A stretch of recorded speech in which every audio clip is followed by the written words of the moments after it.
আপনার গরু কি আগের মতো শক্তিশালী নেই? শরীর ঢিলে, চোখে উজ্জ্বলতা কম? তাহলে এখনই সতর্ক হন। গরু দুর্বল হলে কম খায়, দাঁড়িয়ে থাকতে কষ্ট হয়, ওজন কমে যায়, লোম রুক্ষ হয়ে যায়। মূল কারণ: ১.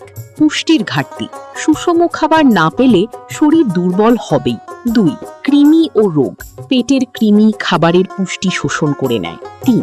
পরিষ্কার পানির অভাব। পানি কম হলে শরীর দ্রুত দুর্বল হয়ে পড়ে। ৪. অতিরিক্ত গরম বা ঠান্ডা। আবহাওয়ার প্রভাবেও গরু দুর্বল হয়। ৫.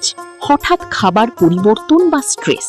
নতুন পরিবেশ বা খাদ্য গরুকে দুর্বল করে দিতে পারে। সমাধান: সুষম খাদ্য নিশ্চিত করুন, নিয়মিত কৃমিনাশক ব্যবহার করুন, পরিষ্কার পানি দিন, আর অসুস্থ হলে দ্রুত চিকিৎসকের পরামর্শ নিন। মনে রাখবেন, দুর্বল গরু মানে লুকানো সমস্যা। সময় মতো যত্ন নিলে গরু থাকবে সুস্থ ও শক্তিশালী।